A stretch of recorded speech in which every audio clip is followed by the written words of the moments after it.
Que marcan la agenda. Hablemos el lunes por ADN 91.7. Actualidad, deportes, noticias. Hasta las 9 de la noche con 32 minutos estamos haciendo. Usted escucha las voces de nuestros panelistas que siempre yo les cuento, claro, cuando estamos en los comerciales se producen conversaciones muy interesantes que uno trata de replicar después. Es que hay un toquecito de pelambre que se dice que ellos no confirmaba, porque cuando uno habla públicamente trata de apostar a lo que tiene verificado, pero la especulación... Lo que pasa, el único problema, Ale, es que los chiquillos de control escuchan todo. Claro. Están muertos de la risa. Ya, pero permítame... Igual estábamos hablando de lo raro que resulta ese desayuno del principal banquero de Chile con la señora Compañón. Este tema dominó la conversación y también no va a cometer ninguna influencia, pero permítame decir que en esta charla el estupor por la situación de la UDI, que ha sido muy llamativa en realidad este último tiempo. Hay otros temas que queremos aprovechar su presencia en el programa para conversar. Y el síndico, Sin duda. No, pero hay un tema bien potente ahí que tiene que ver con... están de visita Mitzi Caprile, la esposa de Antonio Ledesma, también... estuvieron en el Museo de la Memoria hoy día. Claro, y es la Lilian, mujer de Leopoldo López. Claro, están Lilian, no recuerdo el apellido en este momento. Ristori. Muchas gracias, Lili. Bueno, escuchemos lo que dice Mitzi Caprile, esposa de Antonio Ledesma, porque además es interesante, recordemos que se reunió con el presidente expresidente Lagos, pero en abril 2002 el expresidente Lagos fue muy criticado justamente porque él fue considerado una de las pocas personas que en ese momento apoyó un golpe de Estado que hubo contra Hugo Chávez. ¿Se acuerdan ustedes que terminó con la salida del embajador? Así en fin. Pero bueno, escuchemos a Mitzi Caprile. Cuando usted por televisión le dicen, satanizan la lucha que usted como esposa y familiar de los presos políticos está dando y es sujeto perennemente de burla, eso ya per se es una amenaza. Obviamente cuando usted ve que alguien lleva un año y tanto detenido en condiciones tremendamente duras, y Naciones Unidas le está diciendo que hay más de 80 presos políticos, obviamente que estos derechos humanos están siendo violados de acuerdo con lo que dice Naciones Unidas. Hablemos el lunes y hablemos de todo. ADN 91.7. Actualidad, deportes, noticias. ¿Cómo debe pararse Chile frente a esta situación, el gobierno? Bien complejo en realidad lo que está pasando. La presidenta Bachelet, ella me comentaba unos días, estuvieron esperando durante buena parte del día que la recibiera, no la recibió, y hasta ahora están en una comida con Heraldo Muñoz. Yo creo que es una gran decepción para estas mujeres venezolanas que la presidenta Bachelet no las haya recibido. Los derechos humanos, la defensa son universales, no tienen frontera, no tienen color político, no tienen bandera. Por lo tanto, ellas estuvieron en el Museo de la Memoria, fueron recibidas por el presidente Lagos. Uno les dice presidente por respeto. Piñera y Lagos. Por el presidente Piñera, por el presidente Frey. Yo creo que hay una cuestión entre humana, política y de relaciones exteriores. El hecho que estén con el canciller es una señal también del gobierno, pero que la máxima autoridad de nuestro país, que es mujer además, no haya solidarizado ni empatizado con estas dos mujeres que han dado una lucha súper fuerte, a mí me produce una gran decepción. Yo creo que la presidenta debió haberlas recibido. Claramente, en Venezuela, claro, llegaron por vía democrática al poder, pero claramente hay una vulneración todos los días de los derechos y garantías constitucionales de las personas, lo cual se vuelve un tema muy complejo en términos de los derechos humanos. Recuerdo, Alejandro, Pepe, como quieran ustedes, que también en otra ocasión, y uno lo puede entender, quizá, comillas, la presidenta Bachelet tampoco recibió el Dalai Lama. Que uno dice ahí se enfrenta a China y toda esta cuestión mundial. Pero ¿qué pasa con Venezuela, que Chile ha tenido esta postura? Hemos sido extraordinariamente equívocos. Primero yo recuerdo el golpe de Estado. Chávez había sido elegido democráticamente, nos guste o no, y el presidente Lagos tuvo un apoyo inicial al golpe de Estado, que se chingó en menos de 48 horas. Exactamente. Y terminamos haciendo un bochorno, porque además el ex embajador de Chile, que era embajador de Chile en ese momento allá, terminó diciendo, no, si yo no es culpa mía, el gobierno chileno me dijo que dijera esto. ¿Se acuerdan de ese capítulo? Sí, perfectamente. De meter de embajadores a gente que no tiene expertise ni sabe lo que es la pega, porque creen que se van a representar ellos y no que representan a su país. Dicho eso, fue muy bochornoso. Como es bochornoso ahora, no entender que los derechos humanos son universales, por lo tanto, no es intromisión en asunto interno de otro país cuando tú estás defendiendo derechos que son de todas las personas del mundo. Y que lo has invocado y que otros lo invocaron por ti, que aceptamos esa solidaridad internacional. Entonces, hacerse a un lado ahora me parece absurdo. Lo que está pasando en Venezuela va camino a una crisis de gobernabilidad con un gobierno que va perdiendo el control y el apoyo ciudadano. No se puede gobernar, o sea, se puede ganar una elección por un voto, pero no se puede gobernar con un voto de diferencia. Y eso ha ido llevando al gobierno venezolano a perder poder, a perder apoyo ciudadano, a una oposición que no es capaz de articularse, que no ha logrado conformar una opción seria, y por lo tanto se va produciendo lo que es una crisis de gobernabilidad, que se nos va a venir encima y que es tema de América, porque genera inestabilidad en la región. Así que es un asunto que sí debemos meternos, y sin ningún equívoco defendiendo los derechos humanos. Y esto son patrimonio universal. Nosotros no decimos quién debe ganar la elección y a quién apoyamos. Eso es meterse en asuntos de otro país. Pero defender los derechos humanos, eso no, es un valor universal, son de todos. Qué contradicción, Pepe Out, que claro, la presidenta Bachelet, el gobierno en general, de alguna forma marcado por su historial personal, no tenga una postura, al menos en este caso, visible. Quizá en privado vamos a saber, pero ¿cómo ves todo ese tema? Mira, nosotros en la Cámara, prácticamente por la unanimidad, a excepción de los diputados comunistas, un par de independientes, Jackson y Boric, y el diputado Aguiló, votamos un acuerdo transversal para representarle al gobierno nuestro reclamo por libertad para López y Ledesma. Esto ni siquiera es una cuestión de izquierda-derecha. De hecho, la oposición en Venezuela es una oposición, en este caso, Antonio López dirige un partido que está afiliado a la Internacional Socialista. De hecho, Viera Gallo fue, recuerdan ustedes, y no lo dejaron visitarlo. Por lo tanto, traspasa con mucho la división política. Es un tema de principios, de derechos. Ahora, yo fui embajador y me puedo poner en la situación de un gobierno que quiere contribuir probablemente a la liberación de quienes están hoy día presos, y a veces sumarse de manera estridente o de manera explícita a la crítica, a veces anula la posibilidad de influir. Quiero creer que es eso, porque al ver primero que todos los partidos están involucrados, que los expresidentes, que el canciller hace reuniones oficiosas, que al mismo tiempo, según me informa el canciller, han hecho iniciativas junto con otros países para intentar convencer a Venezuela de que transgredir el Estado de Derecho, porque eso es lo que está ocurriendo. Perdóname, ¿en Venezuela se violan los derechos humanos, no? Absolutamente. O sea, a mi juicio, de manera inequívoca. Porque que metan preso a alguien que está ejerciendo de alcalde de una ciudad con un proceso sumario por subversión, es decir, se le está acusando de subversión revolucionaria, militar, sin ninguna prueba, que se tenga a uno de los principales opositores y voceros de la oposición, ¿hace cuánto? ¿10 meses? ¿Un año ya? Casi. López lleva un año preso. Sin procesamiento. Estuvo casi un año sin cargos. Sí, claro, sin procesamiento. Prácticamente en una mazmorra. Es que a mí me tocó ir a cualquier Estado de Derecho no resiste esa prueba de blancura. Yo quiero creer que es prudencia para ser más eficaces en la influencia y en el aislamiento de Venezuela en la violación de los derechos humanos. ¿Habrá alguna tema, algún tipo, no sé, financiamiento? Siempre se dijo que de alguna forma Chávez financiaba también a una parte, o al menos de la política. ¿Habrá algo de eso o no? Que ha sido tan timorato Chile en ese tema. El petróleo de Venezuela para nadie es un misterio lo importante que ha sido y cómo ellos han financiado en distintas partes del mundo. Yo no me refiero a Chile, pero en distintas partes del mundo proyectos y planes.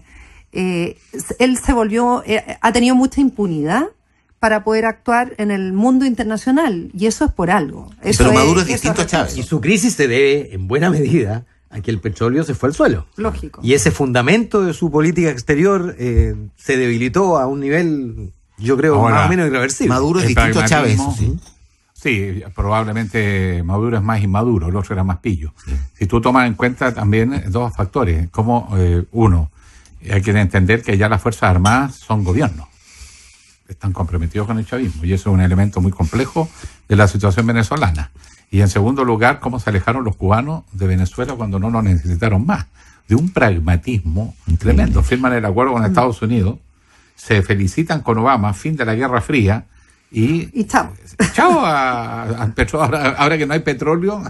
Oye, y lo otro que es un fenómeno bien interesante, y por eso cuando nosotros tenemos que siempre cuidar mucho nuestras instituciones, es el tema, además de lo que menciona Alejandro, de que no hay autonomía de las Fuerzas Armadas en Venezuela, el tema del Poder Judicial. El Poder Judicial también es totalmente obsecuente, intervenido. Y el Tribunal Electoral, lo que es más grave. Del actual gobierno. Entonces, todo es una maraña de desconfianza y de dudas permanentes. Y por esa razón, mira, una de las cosas que, y yo quiero decirlo, me preocupa harto, y con Alejandro lo hemos hablado estos días.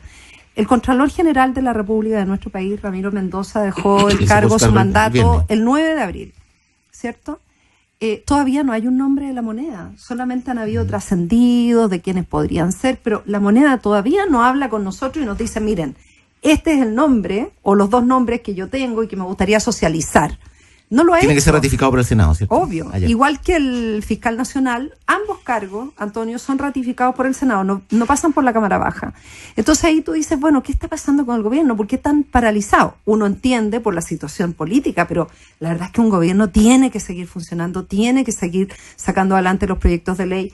La semana antepasada tuvimos una sesión de 50 minutos en el Senado, eran puros proyectos de acuerdo de la Comisión de Relaciones Exteriores. ¿Te acuerdas, Alejandro, que nosotros nos mirábamos y decíamos, está paralizado derechamente el gobierno? Lo pongo en la mesa. No sé, es bien potente eso. Yo puedo decirlo absolutamente. Yo de verdad no veo, por ejemplo, hoy día se promulgó la ley de Pacto de Unión Civil, que los que estamos aquí, los cuatro aplaudimos, un gran proyecto, pero digamos las cosas como son, un proyecto que viene del gobierno anterior, fue enviado por el presidente Piñera, fue tramitado, mejorado, todas las cosas que se le hicieron, se promulga ahora. Pero cosas del actual gobierno que se estén hoy día con fuerza tramitando, no tenemos nada. ¿Y cuándo debería, comillas, reaccionar el Ejecutivo? Porque interesante lo que dice Lili Iguala. O sea, hay hartas cosas, preocupante Contralor, otras cosas. El déficit legislativo del Senado, sí, es preocupante. Porque estamos además todos nosotros con proyectos de ley que nos encantaría que hubiese por último aprovechado esta situación como para discutirlo. Entonces hay cosas que no entiendo yo. Entonces, a ver, si hubiera déficit legislativo en el Senado, ¿por qué no han puesto en tabla entonces el proyecto que aprobamos hace año y medio en la Cámara del límite de la reelección? Que ahí, permíteme que dé una opinión. Aquí se formó una comisión, de transparencia. Cuéntales, y no sé qué más. Y la idea es que esa comisión en el Senado agilice en el Senado todos aquellos proyectos que en el fondo son para darle señales a la ciudadanía. La clase política ha escuchado al país y se limita en su poder. Pero, por ejemplo, está el tema de la reelección y ya pasó de urgencia a otro y levantaron otro sobre transparencia, probidad, que es más genérico para la administración pública. Entonces yo creo que aquí estamos cacareando mucho de que vamos a hacer leyes draconianas, que no reelección más allá de una o dos veces, según el cargo, transparencia en el financiamiento, el que hace trampa pierde el cargo, pero yo no sé cuándo llegue la hora de votar cuál va a ser el quórum y cuántos van a estar a favor realmente de estas transformaciones y si de verdad están dispuestos a jugarse. Yo creo que se habla más por la coyuntura de lo que se está dispuesto a hacer. Pero yo creo que los resistentes están completamente derrotados. Pero yo también creo. Yo creo que son los resistentes. Yo soy sumamente optimista. Los que cuidan la silla. Claro, yo soy sumamente optimista en esto. Mira, es como el binominal. En el binominal había una cantidad de gente que si hubiera estado en privado habría votado en contra, porque claro, cambiabas tú las condiciones de su propia elección y el que se ha elegido 3 veces seguida bajo un sistema, obviamente no quería cambiarlo. Sin embargo, ocurrió por la eventual sanción social, porque había gente que había transmitido esto durante 25 años, cómo iba a abstenerse o ir al baño a la hora de la votación. Y yo creo que con esto pasa lo mismo. Yo creo que va a ser imposible, por ejemplo, que persistan los aportes de empresas legales. Oye, si hasta la UDI tuvo que cambiar su posición, que al principio dijo... Pero tenía que pasar. Por eso, este drama, todo esto negativo que está pasando, hay que convertirlo en una tremenda oportunidad. Absolutamente. Una oportunidad para que aquellos que queremos que estas leyes salgan, ahora no tengamos oposición a que nuestros proyectos salgan y vean la luz de una vez por todas. Para eso requiere mucha presión ciudadana y una prensa muy incisiva. Y la prensa tiene que afinar los disparos, porque de repente no están precisando bien las sutilezas de la política y le echan un poquito con el curtidor. Desfocalizan. Y con lo cual se desvía la atención. Cuando tienen arrinconado a uno, lo aflojan por irse por una cosa que mete ruido. ¿Me lo estás diciendo a mí, Guille? No, yo en general. Lo digo en general. Yo cuando fui periodista también nos pasaba lo mismo. Es cierto, porque ¿sabes qué, Alejandro? Les tiran casa obvio. Eso está diciendo. Pero es que ¿sabes lo que pasa con lo que dice Alejandro? Que terminan sustentando la tesis de aquellos que quieren agarrarse a la cortina porque van a caer ellos, pero quieren que se caiga todo. Porque si se cae tirar el todo, mantel completo. Sí, exactamente. Claro, no puede haber sanción, pues si todos todos somos culpables, nadie es culpable. Cuando cometes un delito es un problema individual, judicial. Pero cuando todos lo hacen es un problema político colectivo. Claro, institucional, como les encanta decir. Institucional. 9 de la noche. No funciona, hagamos una institución que funcione. La tesis de Novoa, que la han recogido otros, porque he visto algunos también del lado de acá. Oye, que han dicho, no, la mayoría ya le lanzan estos. Sí, 9 de la noche con 48 minutos. Diciendo que es un caso mediático y ¿cómo era? Sí. Por ahí. Y que los fiscales eran como los superhéroes. Sí. Para conversar y discutir sobre el Chile de hoy, hablemos el lunes por ADN 91.7, actualidad, deportes, noticias. Más de 1 millón de pesos se supone que es el ingreso por persona en nuestro país. Eso dicen. Pero la verdad es que 7 de cada 10 trabajadores ganan menos de 400 lucas al mes. A diferencia de la mayoría de los chilenos, los diputados, senadores y ministros tenemos un sueldo o dieta de más de 9 millones de pesos brutos al mes. Al igual que tú, yo creo que esto es un escándalo. Es un escándalo. La política no puede ser el camino para hacerse rico. Como dijo Pepe Mujica, si te gusta la plata, dedícate a otra cosa. Bueno, además, si los políticos vivimos como reyes, cada vez nos vamos a alejar más de las necesidades y preocupaciones de la ciudad. Es por eso que hace un año presentamos George Jackson, Gabriel Boric, plantearon, ya que estábamos hablando de eso, del tema de la reforma y todo lo demás, plantearon derechamente, insisten en este tema de bajar la dieta parlamentaria. Alejandro Luis. A ver, ¿es una solución? ¿Se puede enfrentar la coyuntura? Lo que pasa, yo creo que el problema es, más que cuánto gana un parlamentario, es si justifica lo que el país le está pagando a un parlamentario para hacer su pega. Segundo lugar, la dieta parlamentaria existe precisamente para permitir que la gente que no tiene capitales y acciones propias pueda dedicarse a la política. Claro. Antes eran los terratenientes, los banqueros, los comerciantes, y por lo tanto ellos no tenían dieta porque no la necesitaban. Y el periodo legislativo se dividía en ordinario y extraordinario, y el extraordinario cuando se iban al campo a sus cosechas y abandonaban la política, y volvían después de la temporada y de la cosecha a hacer política. Así se gobernaba el Chile de los patricios. Y la Constitución del 25 establece dieta en ese periodo para permitir que la clase media, en el fondo, y algunos dirigentes del mundo popular pudieran llegar a ser parlamentarios. Tú sacas la dieta y la clase media queda fuera de la política. Entonces, para evitar que los bandidos o lo que se maneja en el mundo de los negocios, la plutocracia, gobierne, tú tienes que dar una dieta. Ahora, lo de la dieta es relativo. Claro, tú eres soltero, 5 millones es una brutalidad de plata. Pero cuando Manuel José Osandón, que tiene 8 chiquillos, yo no sé cómo andaría con 5 millones, probablemente él. Hay mucha gente que vive con muchísimo menos que eso, pero la pregunta es, ¿tú quieres seleccionar que llegue gente preparada, con competencias, con capacidades, o quieres que cualquiera entre y quede lo mismo? Hay que pensar bien las consecuencias de las medidas que se toman. Además, yo haría una recomendación al Congreso, y ahí sí que estaría de acuerdo. Es muy distinto ser parlamentario de regiones que parlamentario de la zona central de Chile. Hay comunas que tu distrito lo puedes recorrer en bicicleta. Yo dudo que en el futuro sistema, donde un diputado va a tener la misma circunscripción, y Antofagasta es la segunda región más grande de Chile en territorio, yo ya me veo si un diputado va a andar en bicicleta recorriendo la región cuando son miles de kilómetros a recorrer. Me gustaría verte en bicicleta por el desierto.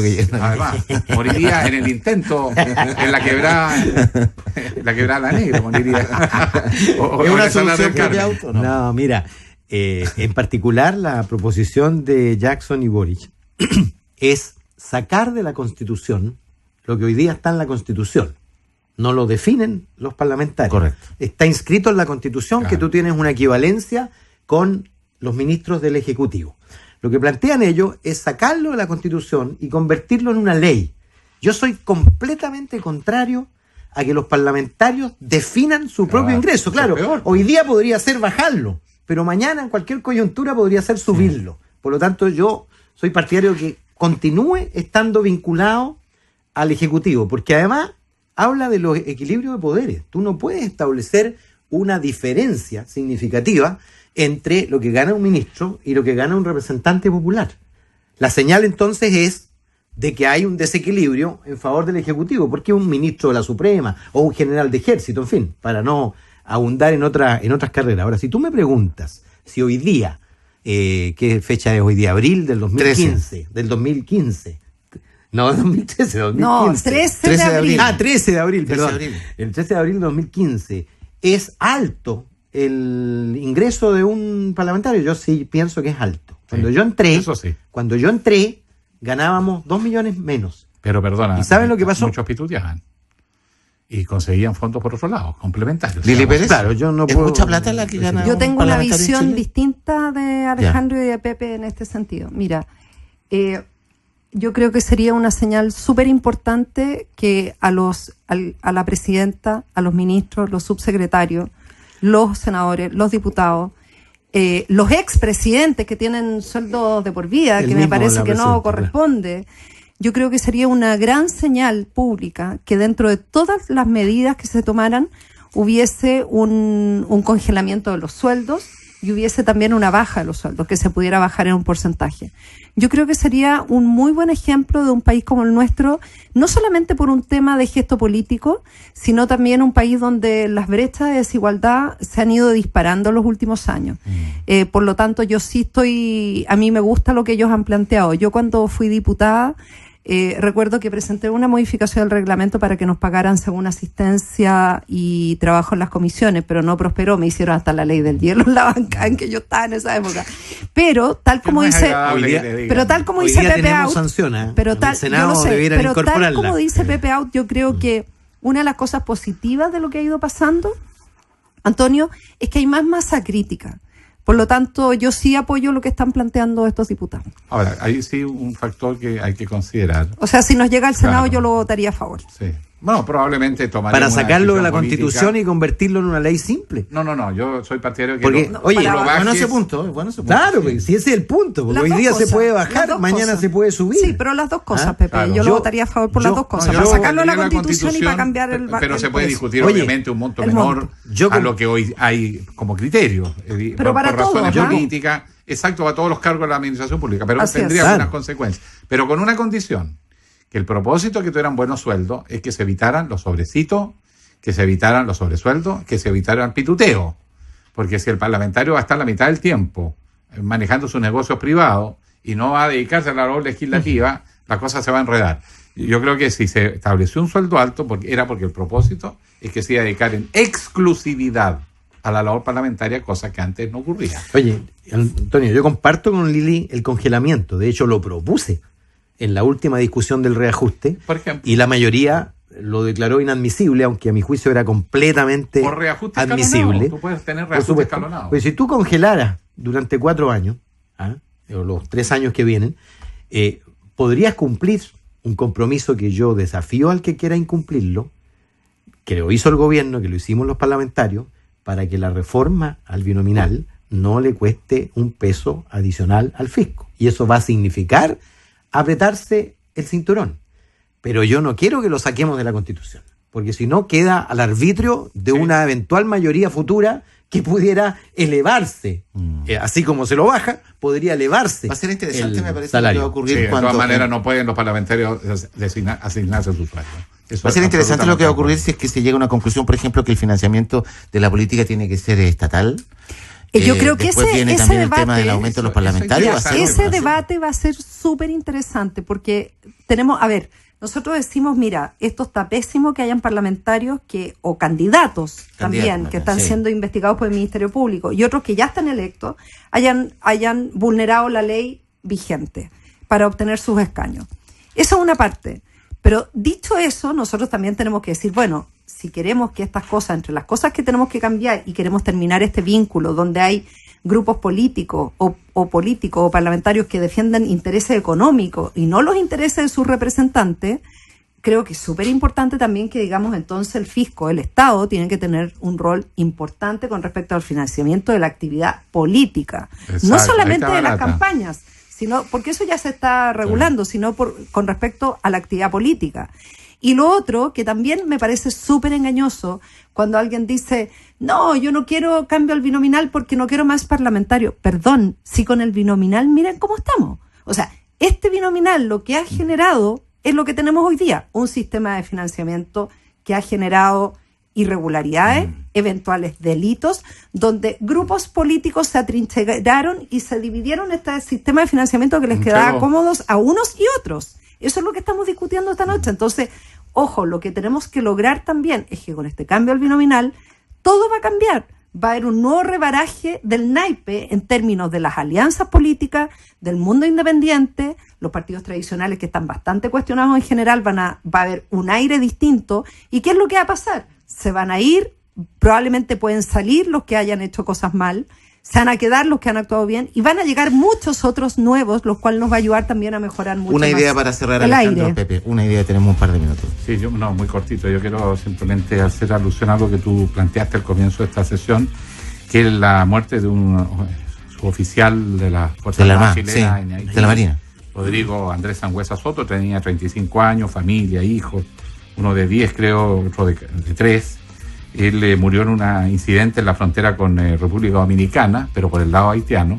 Había una protesta que no tenía nada que ver con las Naciones Unidas ni la presencia de la fuerza chilena, dicho sea de paso, sino que aparentemente eran unas protestas sociales. Está lleno. Y ahí, el efectivo chileno se encontró con esa situación, trataron de retirarse, pero hubo disparos de la misma gente que estaba protestando contra lo que se le pasara por delante y le cayó el disparo a este oficial o suboficial, aparentemente en la cabeza, según entiendo.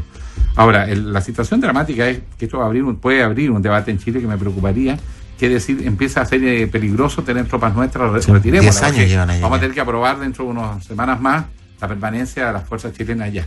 Si en este momento, en las circunstancias que está Haití, se retiran las fuerzas de las Naciones Unidas, la guerra civil es inmediata. Eso es lo que... Claro, es inminente. Es inminente. Así es un tema. Yo solo quiero decir que en completa independencia de lo que haga la justicia respecto de quienes cometieron irregularidades y delitos, yo lo que confío es que la gente con su voto expresará su queja y reclamo ético contra aquellos que hicieron eso y que desprestigiaron al conjunto de la actividad de representación pública. Pepe Out, Alejandro Guillén, Lili Pérez, más conocida como Claire Underwood. Un gusto, muchachos. Gracias. Los quiero mucho. Nos vemos el próximo lunes. Que estén muy bien y gracias a todos. Chao, Nos gracias. vemos mañana. Chao.